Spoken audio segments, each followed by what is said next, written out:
Saludos, cultistas. El día de hoy vamos con un relato de Robert E. Howard, titulado No cabe en mi tumba. Robert E. Howard es un gran escritor. Ya hemos traído de él La Piedra Negra, que es uno de los relatos más vistos del canal.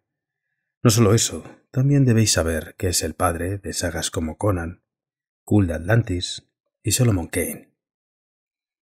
No cabe en mi tumba es un relato de terror de este escritor, publicado originalmente en la edición de febrero de 1937 de la revista Weird Tales y luego reeditado por Arkham House en la antología de 1936, El hombre oscuro y otros relatos. No cabe en mi tumba es uno de los grandes cuentos de Robert E. Howard. Relata la historia de John Conrad y el profesor Kirawan, dos hombres que resuelven pasar la noche en casa de John Grimland, un afamado y temido ocultista que acaba de morir recientemente en circunstancias poco claras, y quien ha dejado una serie de misteriosas instrucciones que ambos se proponen seguir. La biblioteca, naturalmente, es la habitación más peligrosa de esta casa embrujada, repleta de murciélagos, velas, corrientes de aire frío, y quizás lo más inquietante, un cadáver sobre la mesa de la biblioteca. Allí los visitantes leen las peculiares instrucciones dejadas por Grimland, donde refiere la disposición de sus restos terrenales. No cabe en mi tumba. Pertenece a los mitos de Cthulhu, de Lovecraft, y contiene una gran cantidad de referencias a este ciclo, como la presencia de Yog-Sothoth, Cthulhus, Yugoth y los antiguos. Si bien no se trata de una secuela, No cabe en mi tumba comparte algunos personajes con otro relato de Robert E. Howard, Los hijos de la noche, donde el profesor Kirawan y John Conrad encabezan una animada tertulia que recuerda las hazañas de una antigua raza de humanos que logró vencer a los reptilianos. Si os gustaría escuchar ese relato también en el canal, házmelo saber en los comentarios y lo grabaré con mucho gusto. Igualmente, lo más interesante de estos dos relatos, a los que podemos sumar El pueblo de la oscuridad y La gente pequeña, es que en ellos se percibe la intención de Robert E. Howard de crear una línea alternativa para los mitos de Cthulhu, donde los reptilianos ocupan un lugar preponderante, como la gran raza antigua que luchó contra los seres humanos, para propagar sus rasgos genéticos y, de este modo, perpetuar sus odiosas prácticas religiosas en las generaciones posteriores. Como podéis ver, hay ciertas similitudes con ciertas teorías de conspiración que hoy en día siguen en boga. Espero que te guste.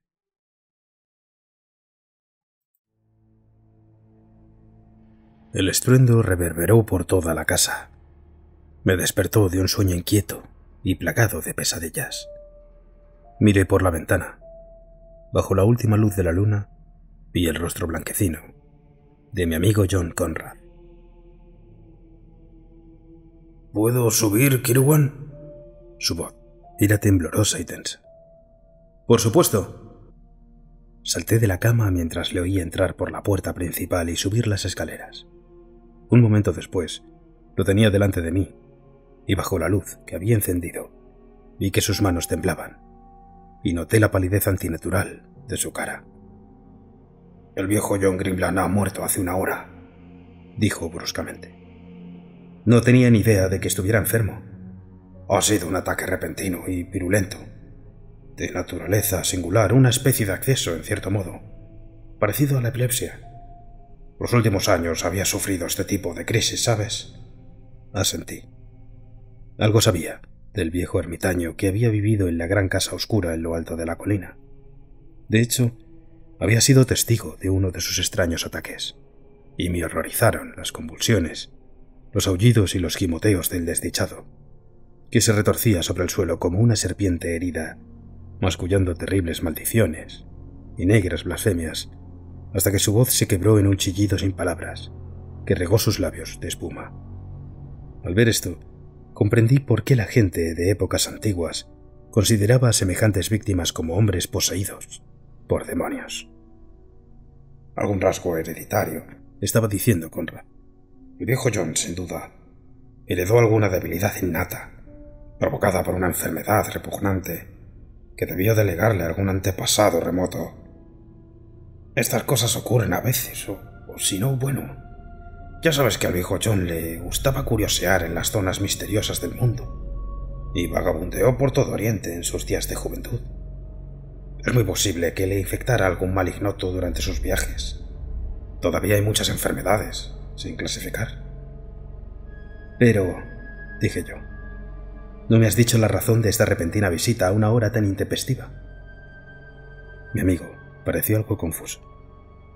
Bueno, la cuestión es que John Grimland murió solo, sin compañía de nadie. Rehusó recibir cualquier clase de ayuda médica, y en sus últimos momentos, cuando era evidente que estaba muriendo, y yo estaba dispuesto a ir a buscar ayuda, a su pesar, lanzó tal aullido y tal chillido que no pude negarme a sus apasionadas súplicas. He visto morir a hombres, añadió, secándose el sudor de la frente. Pero la muerte de John Grimland fue la más espantosa que haya visto jamás. Sufrió mucho. Parecía estar soportando un enorme sufrimiento físico, pero quedaba casi eclipsado por alguna especie de monstruoso padecimiento mental o psíquico. El miedo de sus ojos dilatados y sus gritos superaba cualquier terror material concebible. Te digo, Kiowan, que el temor de Grimland era mayor y más profundo que el miedo habitual que muestra un hombre que haya llevado una vida malvada. Me agité incómodo. Las oscuras alusiones que había encerradas en esta afirmación hicieron que un escalofrío de aprensión indescriptible recorriera mi espalda. Sé que la gente de la región siempre afirmó que en su juventud había vendido el alma al diablo y que sus repentinos ataques epilépticos solo eran un signo visible del poder del enemigo sobre él. Pero esas habladurías son absurdas, por supuesto, y propias de la Edad Media. Todos sabemos que la vida de John Grimland fue especialmente malvada, incluso hasta sus últimos días. Con razón era detestado y temido por todo el mundo, pues nunca oí decir que realizara un solo acto bueno. Vamos, tú eras su único amigo.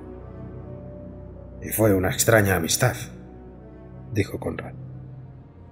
Me sentí atraído hacia él debido a sus extraordinarios poderes, pues a pesar de su naturaleza bestial, John Grimland era un hombre de gran educación, un hombre de amplia cultura. Había indagado profundamente en los estudios ocultos, y así fue como le conocí, pues, como bien sabes, yo mismo siempre me he sentido muy interesado por esos campos de estudio. Pero, en esto como en todas las otras cosas, Grimland era maligno y perverso. Había ignorado el lado blanco del oculto y se había sumergido en sus frases más oscuras y macabras, en el culto del diablo, el vudú. Su conocimiento de estas artes y ciencias abyectas era inmenso y atroz, y oírle hablar de sus investigaciones y experimentos era conocer el mismo horror y repulsión que puede inspirar un reptil venenoso, pues no había honduras en las que no se hubiera sumergido, y había cosas a las que solo hacía leves alusiones, incluso delante de mí.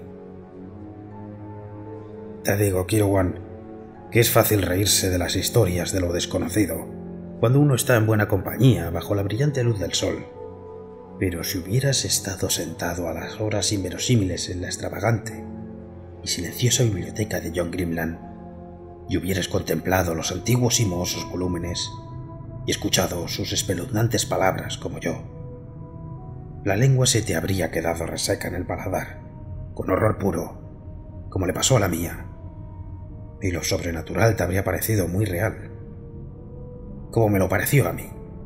¡Pero en nombre de Dios!, exclamé, pues la tensión se estaba volviendo insoportable. Déjate de rodeos y dime qué quieres de mí. Quiero que me acompañes a casa de John Grimland y me ayudes a cumplir sus extravagantes instrucciones respecto a su cadáver. Yo no tenía afición por la aventura, pero me vestí apresuradamente, estremecido por un escalofrío fugaz de premonición. Seguí a Conrad fuera de la casa y por el camino silencioso que conducía hasta la morada de John Grimland. El camino ascendía a la colina y todo el tiempo, al mirar hacia arriba y hacia adelante, podía ver la enorme y macabra casa apostada, como un pájaro maligno sobre la cima de la colina, recostándose contra las estrellas. Hacia el oeste palpitaba una única y pálida mancha roja, donde la luna joven acababa de desaparecer de la vista más allá de las bajas colinas negras. La noche entera parecía llena de una maldad amenazadora, y el roce persistente de unas alas de murciélago en algún lugar, por encima de nosotros, provocó que mis tensos nervios dieran sacudidas. Para ahogar el rápido golpeteo de mi propio corazón, dije: ¿compartes la creencia de tantos otros de que John Grimland estaba loco? Avanzamos varios pasos antes de que Conrad respondiera, aparentemente con una extraña reticencia. Excepto por un único incidente, diría que jamás hubo un hombre más cuerdo. Pero una noche en su estudio pareció romper repentinamente todos los límites de la razón.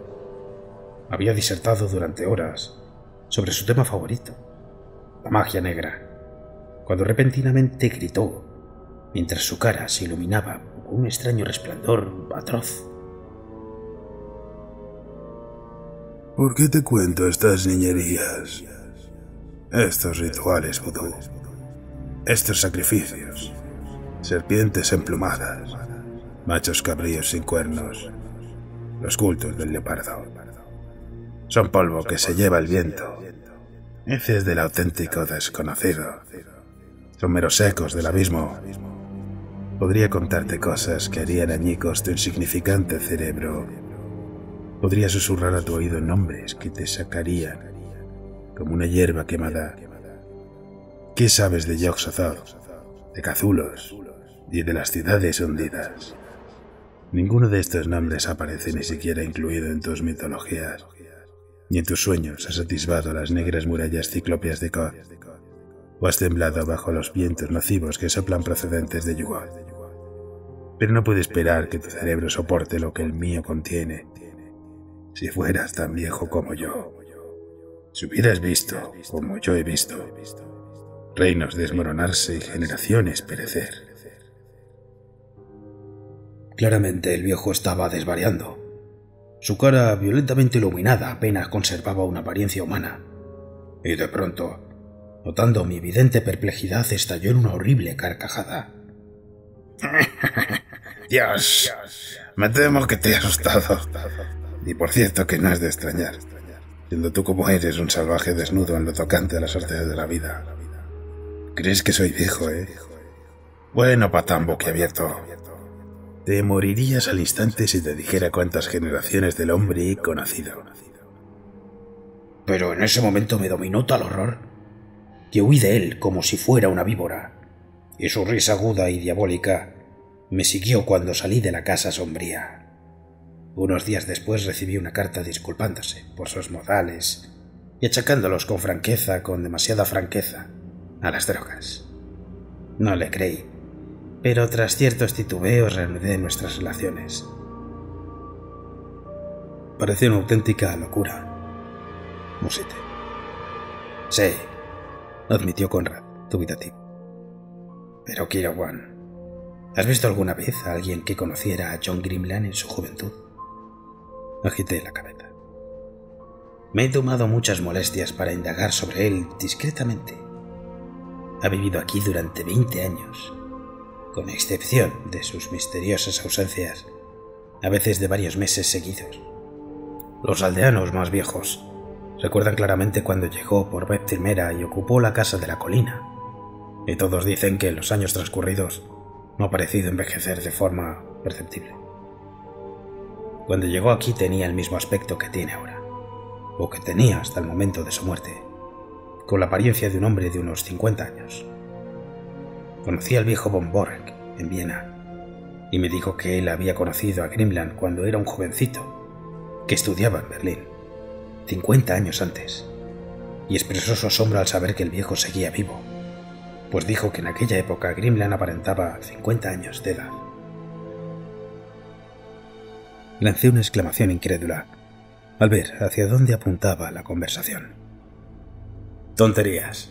El profesor von Boeing tiene más de 80 años. y está expuesto a los errores de la edad. Ha confundido a este hombre con otro. Pero mientras hablaba, mi piel se tensaba de forma desagradable y el vello de mi nuca se erizaba. «Bueno», dijo Conrad, encogiéndose de hombros, «ya hemos llegado a la casa». La enorme estructura se erguía amenazadoramente entre nosotros, y al alcanzar la puerta principal, un viento errante gimió a través de los árboles cercanos, y me asusté tontamente al volver a oír el batir fantasmal de las alas de murciélago. Conrad introdujo una gran llave en la antigua cerradura, y al entrar, una ráfaga fría nos barrió, como un aliento salido de una tumba, húmeda y fría. Sentí un escalofrío. Nos abrimos paso a tientas a través de un vestíbulo negro, hasta llegar a un estudio, donde Conrad encendió una vela, pues en la casa no había lámparas de gas ni eléctricas. Miré a mi alrededor temiendo lo que pudiera revelar la luz, pero la habitación, atestada de tapices y muebles extravagantes, estaba vacía excepto por nosotros dos. «¿Dónde está?», pregunté, con un susurro ronco y emitido por una garganta reseca. «Arriba», contestó Conrad, con voz grave, revelando que el silencio y el misterio de la casa también le habían sobrecogido. «Arriba, en la biblioteca donde murió». Eché un vistazo involuntario hacia arriba. En algún lugar sobre nuestra cabeza el solitario amo de esta casa macabra estaba tumbado en su silencioso sueño final, la cara blanca, detenida en una máscara sonriente de la muerte. El pánico me dominó y luché por recuperar el control. Al fin y al cabo, era solamente un cuerpo que ya no podía hacer daño a nadie. Este argumento sonó hueco en mi cabeza, como las palabras de un niño asustado que intenta reafirmarse. Me volví a Conrad. Se había sacado de un bolsillo interior un sobre amarillento por la edad. «Esto», dijo, extrayendo el sobre varias páginas de pergamino amarillento, escrito con letra apretada. «Es la última voluntad de John Grimland, aunque solo Dios sabe cuántos años hace que fue escrito». Me lo dio hace 10 años, inmediatamente después de regresar de Mongolia. Fue poco después de aquello cuando sufrió su primer ataque. Me dio este sobre sellado y me hizo jurar que lo escondería con cuidado y que no lo abriría hasta que hubiera muerto, momento en que tendría que leer su contenido y seguir las instrucciones de manera precisa. Aún más, me hizo jurar que dijera lo que dijese o hiciera después de darme el sobre, seguiría adelante en el cumplimiento de sus primeras órdenes. Pues la carne es débil, pero yo soy un hombre de palabra, y aunque en un momento de debilidad pudiera desear retractarme, como creo que podría ocurrir, ahora ya es demasiado tarde. Puede que nunca lo entiendas, pero tienes que hacer lo que te he dicho. ¿Y bien? Y bien. Esta noche, mientras se retorcía en sus estertores finales, sus aullidos indistinguibles se mezclaron con frenéticas advertencias, en las que me decía que le llevara el sobre y lo destruyera ante sus ojos. Mientras gimoteaba de aquella manera, consiguió incorporarse sobre los codos y, con los ojos abiertos y el pelo erizado en la cabeza, me gritó de una forma capaz de helar la sangre en las venas. Me chillaba que destruyera el sobre, que no lo abriera, y una vez aulló en su delirio que hiciera pedazos su cuerpo y que desperdigase los trozos a los 4 vientos. Una incontrolable exclamación de horror escapó de mis labios resecos. Por último, cedí. Al recordar sus órdenes de 10 años antes, al principio me mantuve firme, pero al fin, a medida que sus berridos se volvían insoportablemente desesperados, me volví para ir a buscar el sobre, aunque eso significaba dejarle solo. Pero al volverme, con una última convulsión en la que una espuma salpicada de sangre emanó de sus labios resecos, la vida escapó de su cuerpo retorcido. Manoseó torpemente el manuscrito. Voy a cumplir mi promesa. Las instrucciones que aquí se dan parecen fantásticas y puede que sean el capricho de una mente desordenada. Pero le di mi palabra. En resumen, consisten en que sitúe su cadáver sobre la gran mesa de ébano de su biblioteca, con 7 velas negras ardiendo a su alrededor. Las puertas y las ventanas tienen que estar firmemente cerradas y aseguradas. Entonces, en la oscuridad que precede al alba, tengo que leer el encantamiento o hechizo que se contiene en un sobre sellado, más pequeño, que está dentro del primero y que aún no he abierto. ¿Y eso es todo? ¿No hay ninguna instrucción respecto a cómo disponer de su fortuna, sus propiedades o su cadáver? Nada. En su testamento que he visto en otro lugar deja sus propiedades y su fortuna a cierto caballero oriental a quien llaman el documento Malik Taus. ¿Qué? Exclamé, temblando en lo más hondo de mi alma. Conrad, esto es una locura detrás de otra. Malik Taus, Dios mío. Ningún hombre mortal ha recibido jamás semejante nombre. Ese es el título del execrable dios adorado por los misteriosos yazidís, los del monte Alamont, el maldito, cuyas 8 torres de hojalata se yerguen en los misteriosos desiertos de la Asia profunda. Su símbolo idólatra es el pavo de hojalata. Dicen que es la esencia del mal de todo el universo. El príncipe de las tinieblas, Ahriman, la antigua serpiente, el mismo Satanás. ¿Y tú dices que Grimlan nombra a ese demonio mítico en su testamento? Es cierto. La garganta de Conrad se había quedado seca. Mira, ha garabateado una extraña farsa en la esquina de su pergamino. No cabe en mi tumba. No la necesitaré. Una vez más un escalofrío recorrió mi espalda. En nombre de Dios, vamos a terminar de una vez por todas con este increíble asunto. Me parece que un trago podría venirnos bien. Creo haber visto a Grimlan sacar vino de este armario. Se inclinó hasta la puerta de un armario de caoba muy decorado y lo abrió no sin cierta dificultad. Aquí no hay vino. ¿Pero qué es esto?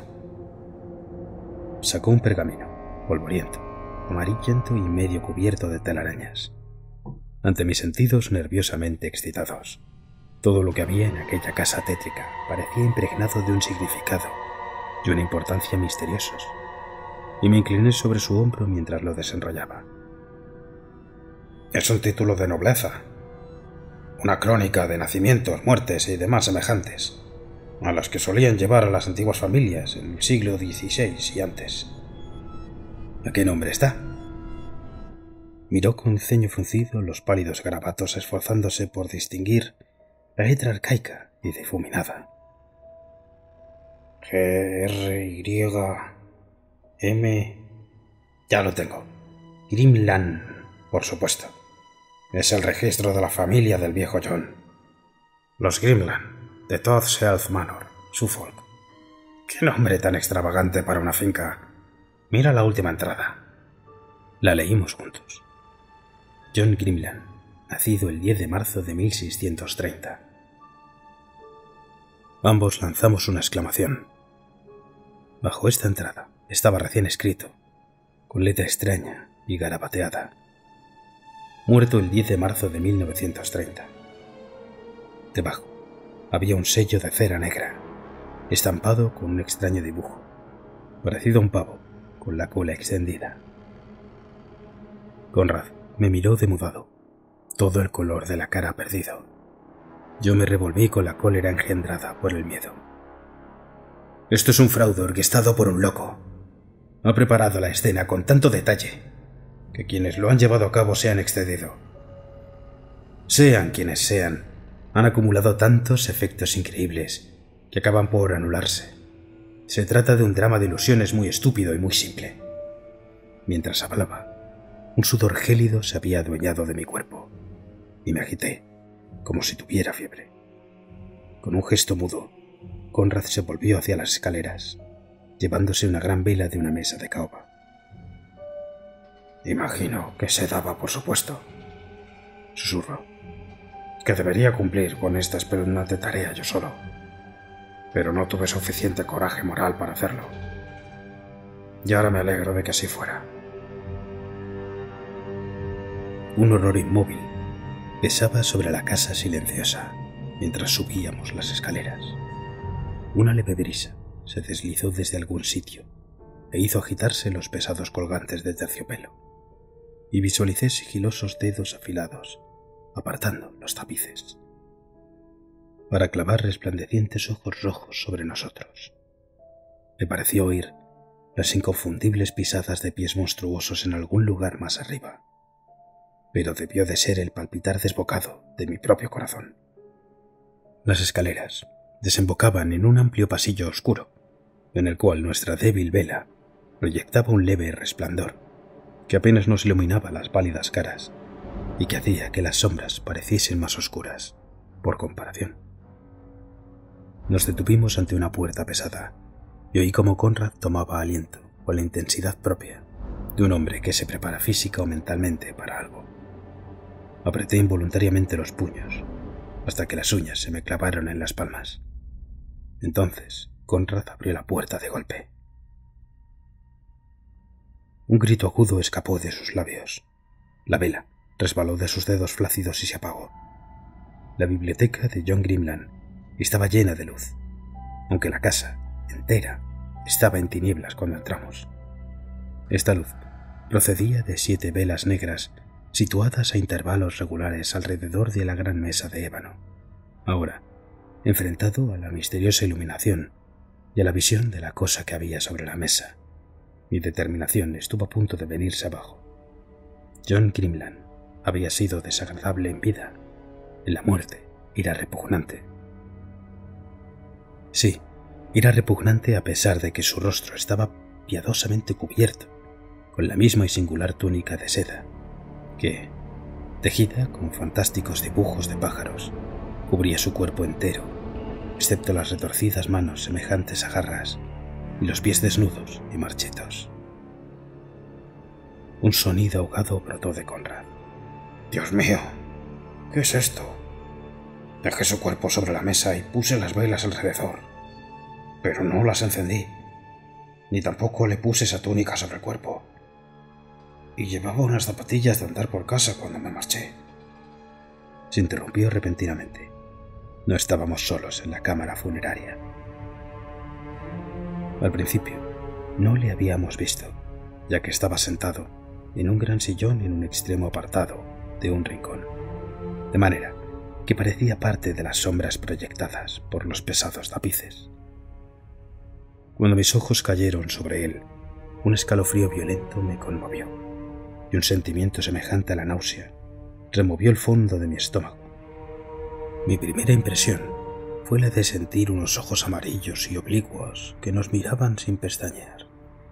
Entonces, el hombre se levantó e hizo una profunda reverencia, y vimos que era oriental.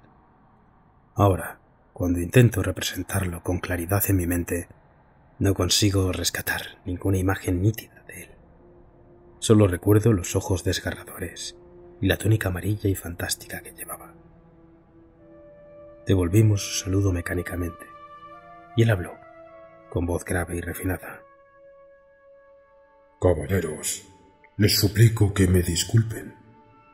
Me he tomado la libertad de encender las velas. Continuemos ahora en los asuntos relativos a nuestro mutuo amigo». Hizo un leve gesto hacia el bulto, silencioso, que había sobre la mesa. Conrad asintió, evidentemente incapaz de hablar. El pensamiento relampagueó en nuestras mentes al mismo tiempo.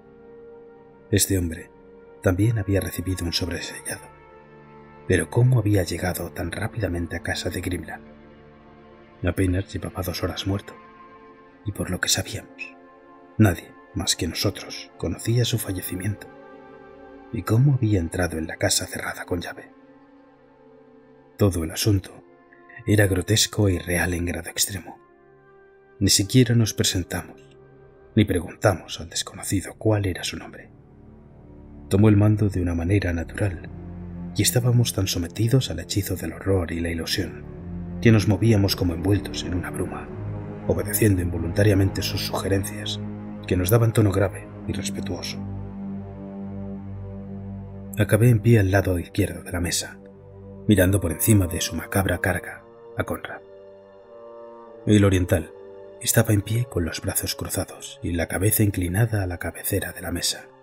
En aquel momento no me pareció extraño que él estuviera en pie allí, en vez de Conrad, que era quien tenía que leer lo que había escrito Grimland. Mi mirada se desviaba hacia la figura bordada con seda negra que había en el pecho de la túnica del desconocido. Una curiosa figura que se asemejaba en parte a la de un pavo y en parte a la de un murciélago o un dragón volador. Observé con sorpresa que el mismo dibujo estaba bordado en la túnica que cubría el cadáver. Habíamos echado la llave a la puerta y también habíamos cerrado las ventanas. Conrad, con mano temblorosa, abrió el sobre interior y desplegó los pergaminos que contenía. Estas hojas parecían mucho más antiguas que las que contenían las instrucciones dejadas a Conrad en el sobre mayor. Empezó a leer con una voz monótona que tuvo un efecto hipnótico sobre mí, de manera que a veces las velas se apagaban ante mi mirada y la habitación y sus ocupantes ondulaban extraños y monstruosos, velados y distorsionados, como una alucinación. La mayor parte de lo que leyó era una cháchara indistinguible, no significaba nada, pero su mero sonido y su estilo arcaico me llenaron de un horror intolerable. Por el contrato registrado en otro lugar, yo, John Grimland, juro por el nombre del sin nombre mantener la fe inquebrantable.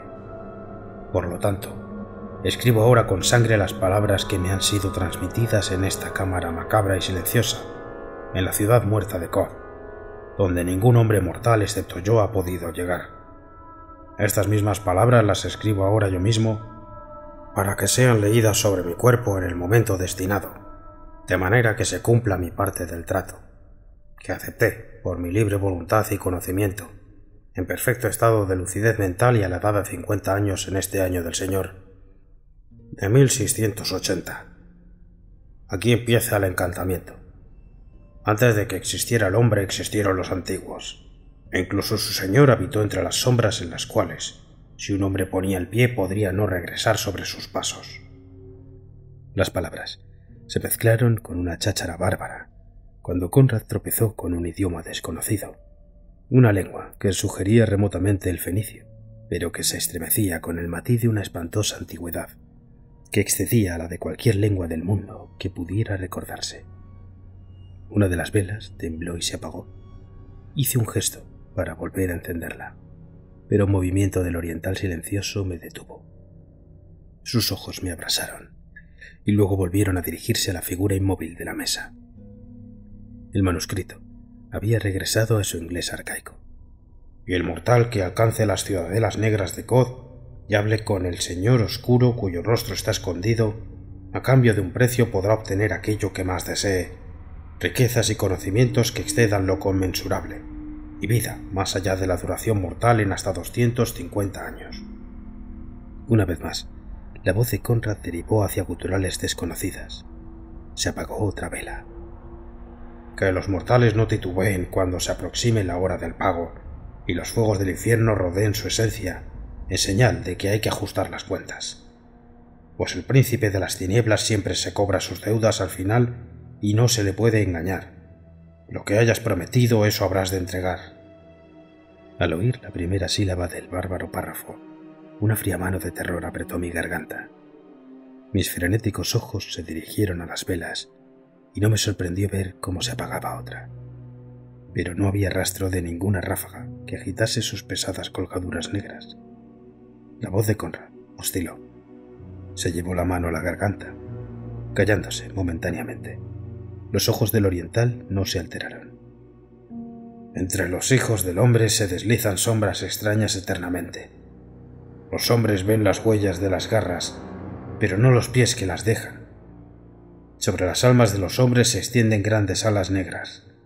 Solo hay un amo negro, aunque los hombres se llaman Satanás, y Belcebú, y Apoleón, y Ahriman, y Malik Tous. Tinieblas de horror me rodearon. Apenas percibía la voz de Conrad, que seguía sonando monocorde, tanto en inglés como en aquella otra lengua espantosa cuyo horrible sentido apenas me atrevía a imaginar. Y con el miedo desnudo, aferrándome al corazón, vi cómo las velas se apagaban, una tras otra, y con cada una, a medida que la penumbra se oscurecía a nuestro alrededor, mi pavor crecía. No podía hablar, no podía moverme. Mis ojos dilatados estaban fijos con torturada intensidad en la vela restante. El silencioso oriental a la cabecera de la fantasmal mesa formaba parte de mi miedo. No se había movido, ni hablado, pero bajo sus párpados caídos, sus ojos ardían con un triunfo diabólico. Sabía que bajo su apariencia inescrutable se regocijaba infernalmente. ¿Pero por qué? Sabía que en el momento en que al extinguirse la última vela, la habitación quedara sumida en la oscuridad más absoluta, alguna cosa abominable e indescriptible tendría lugar. Conrad estaba llegando al final. Su voz se elevó para alcanzar el clímax en un crescendo.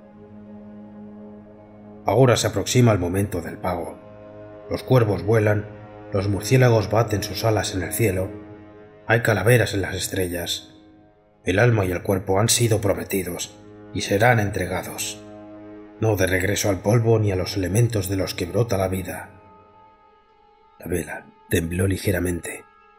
Intenté gritar, pero mi boca se abrió en un gemido sin sonido.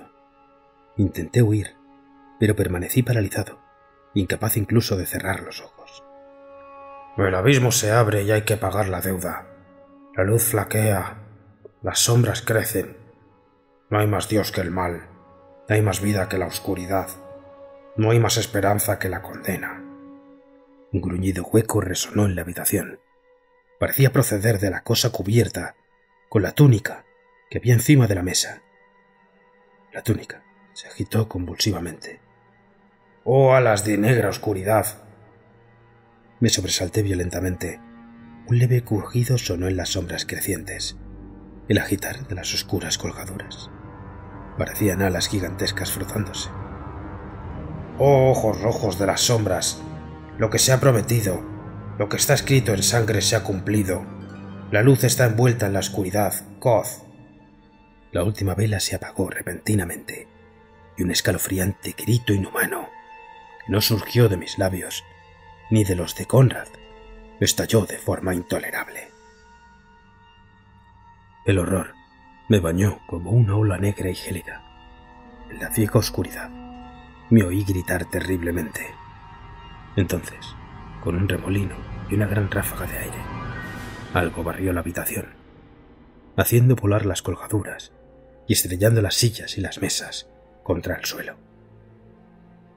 Durante un instante, un hedor insoportable nos abrasó las narices.